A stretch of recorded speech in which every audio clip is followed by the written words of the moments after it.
All right, we're back for another discussion session. It's not therapy. There's no couches or anything here. But hey, it's really Ringwood. Welcome back, everybody. We do work through some stuff, though. We do work through a lot of stuff. Now, I recently was talking with somebody who lives here in town who is not a part of our show, and we were talking about the election coming up, and I had mentioned to them, and I'm not sure actually, we talked about this a little bit, but I don't know how many folks know this, that of the 5 Republicans that are running for council this year, 3 of those people were not elected to their position. They were initially appointed by the council to the council. Anybody who serves in what we always consider to be an elected office got there because we, the people, we Ringwood, put them there. But 3 of those candidates, when they got their start, including one that has not yet been put up for election, got their beginnings not because the town chose them, but because the single party in charge chose them. The first place that I think is important to start here is that when somebody is put on a ballot, they have to say and do certain things to convince the people to vote for them. And so there has to be credentials. We've seen now 10 candidates this year who are running. They've all put out their credentials, why they believe that they are worthy of the spot. And when that happens, people can look at that, they can read it, and they can say, okay, this person deserves my vote or this person does not deserve my vote. When they are appointed, essentially it is taking the power out of the hands of the people to put them on council. And more than that, it is giving them an advantage when they are put up on a ballot because they will be listed as an incumbent. Right. There used to be this smell test that I learned about back in civics class way back in the day. If you can see an I or an incumbent, meaning somebody that has been in the job before, you assume they were elected there. But again, as we've said, we've got 3 that weren't. If the town did not burn down around you, you know what? I'll give them another chance. Because if you think about it, the idea of having to hire somebody new, if any of you who are in, employment, you don't want to have to hire somebody new because you might be afraid of what's going to be changed or what's going to be different. And if you see incumbent, that sometimes lets a lot of us think, oh, well, town hasn't burned down around me. Yeah, let's give them another shot. So the 3 people we're talking about who are appointed and not elected here are the 3 incumbents that are running on the Republican ticket this year. They are Jamie Mateo Landis, Michelle Kerr, and Paul Rubacki.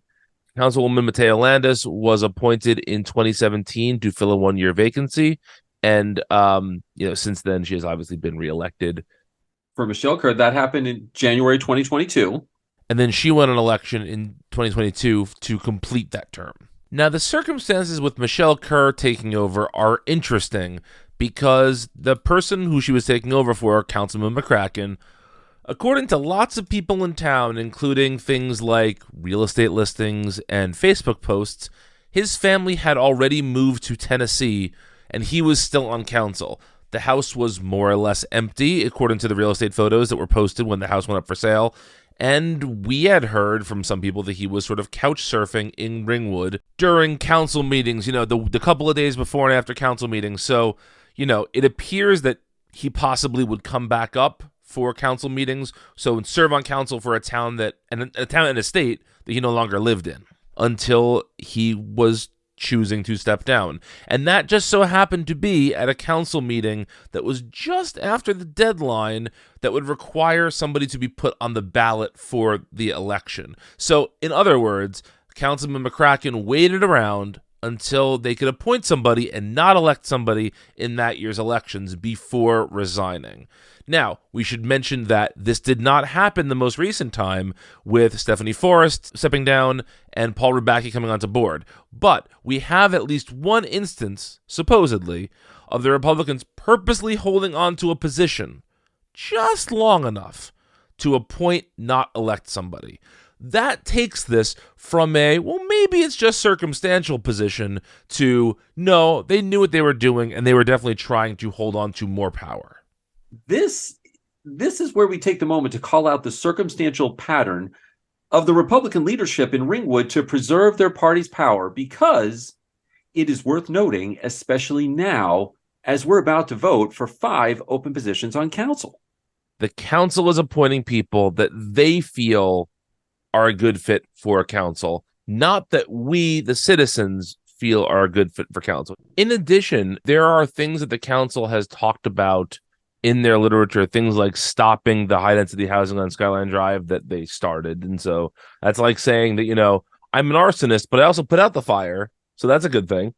They're taking positions that don't really make a whole lot of sense if you back up and look at the big picture. The only way these positions make sense is that they're trying to convince people that they should remain in power, even though they've done nothing to justify being in power. And when 3 of those people were appointed, not elected, it makes it look even more like their position maybe wasn't earned. Is it circumstance? Maybe. Is it a pattern? Perhaps.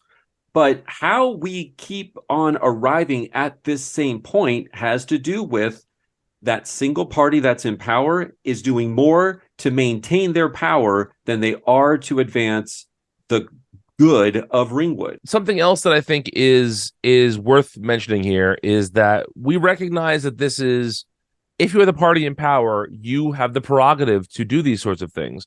And I'm sure that if the town council was made up of majority Democrats, that they would be doing something similar, or they at least they would have the right to do something similar. That's not saying that that's the best for town. Even if the other party would do it, doesn't mean it's best for the town. But it's well within their bounds of the party in power. But because this party has been in power and right now is in unanimous power, it makes it very difficult to push back against this.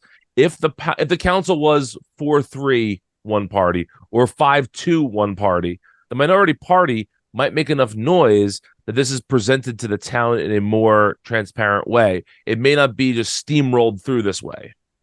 Correct. It wouldn't take somebody speaking at Public 1 or Public 2 to bring attention to it, because from within the governing body of the council, if you have more than one party in there, they can create the check and balance that we as Ringwood would need to say, whoa, hang on a second. You've already got somebody to fill the position on the night that we find out that they are leaving. That's a little suspect. Without that, everything is a steamroller. And we've seen that happen not once, not twice, but 3 times. And 3 of those individuals are up for election this year on the Republican ticket. And without that check and balance in place, we are doomed to see ourselves get steamrolled again. Don't get steamrolled again.